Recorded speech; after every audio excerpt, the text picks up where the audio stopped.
This video, I'm going to show you how to track medical supplies using your own FilePro database. So if you're not familiar with FilePro, I'd recommend go watch the first 2 or 3 videos. And I'll leave a link below where you can download this and try it out.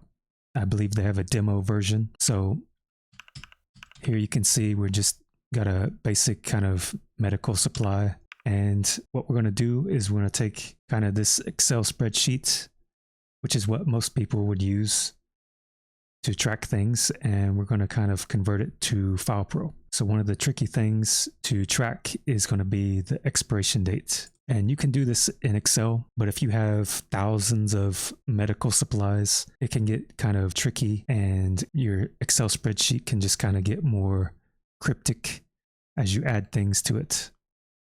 So that's kind of the main point of this lesson, is how to do this easily.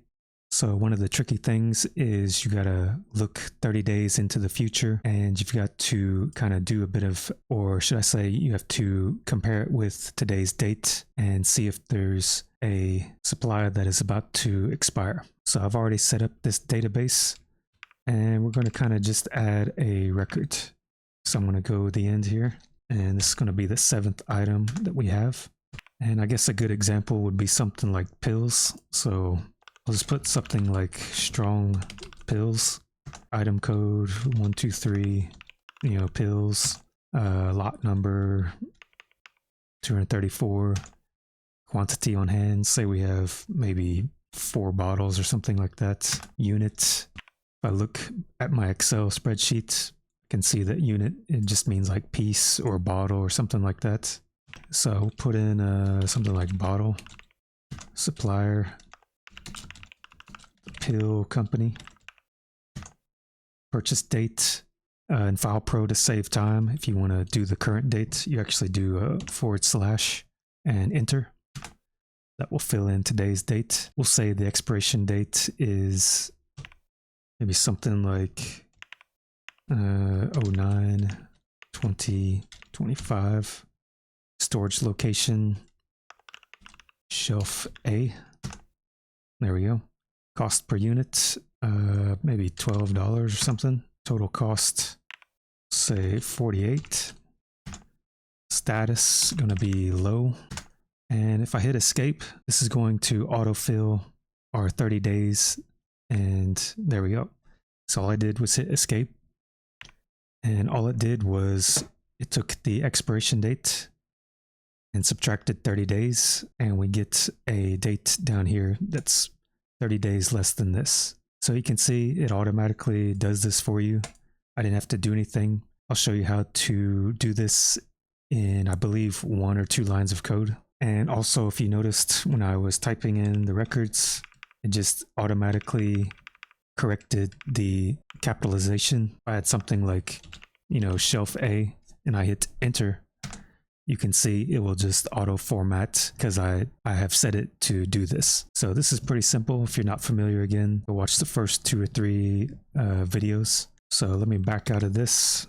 Just going to hit X to exit and go back to the main screen.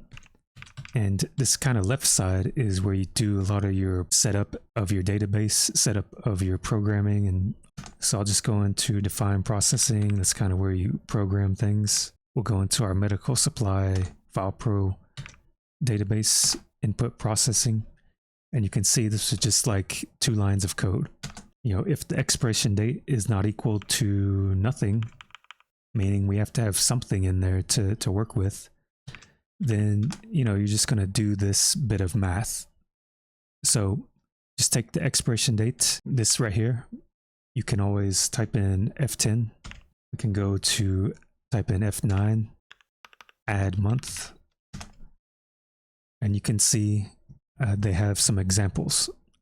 So if you look down where it says right here, it says if you do a -1, X will contain this value right here. So it will kind of decrement your month that you have set right here, and it will move it down 1 notch. So that's kind of what -1 will do. If you had -2, it would take a 5 down to 4. And if you had -3, it would just, keep going down. So they give you some examples of how to do this. So with just 2 lines of code, you know, we're all ready to go. So just hit yes, yes, no, no. If you want a hard copy of what we just saw, that's kind of what hard copy is. So it will just kind of create a text file for you. You always want to check the syntax and create the runtime table. So always kind of do yes on these two things. And we'll just hit no on this last part. So the final thing I want to show you is how to do some reports. You can go to fpSQL. You have to have a license for this, so you may have to go to FilePro and check that out. I'm just going to load this up. I've got a query, and it's going to tell us, you know, what medical supplies are about to expire in the next 30 days. So I have this set to where it's going to output to a folder, and we'll just run it and see what happens. So if I hit the enter key, you see it kind of blinked. So it basically just put this into that folder.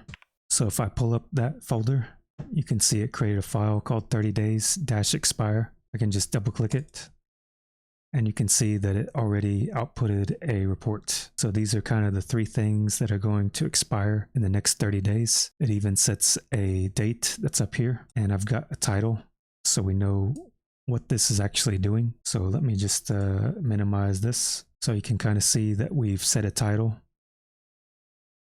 You can also set this to just automatically print out to your printer. And you can also have this set to remove these two lines. You can just have it print to this FilePro screen right here. So I may show that in a second. So we've just got basic SQL commands right here. So we're going to select our ID, name, quantity on hand, status, and expiration date from the medical supplies FilePro database. And this right here is going to tell us, you know, what's due in the next 30 days. So @TD stands for at today's date. So these are kind of system variables. You can read all about that in the FilePro help.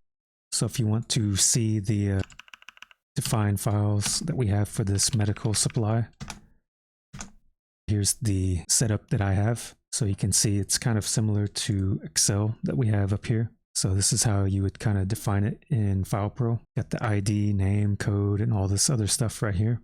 And as I've covered in other videos, this is how you set the formatting. So when I type in all caps, it's going to just capitalize the first letter and keep the rest of the things, keep the rest of the characters lower characters. So in this case, the item code is going to be all capitalized. In this field, the lot number, we're only going to have integers. So we can't put like 12.1234 or whatever. So, and this, we can put dollars and cents in there. So that's kind of what .2 means, and our month and day field. So that's pretty much the medical supply setup that I have.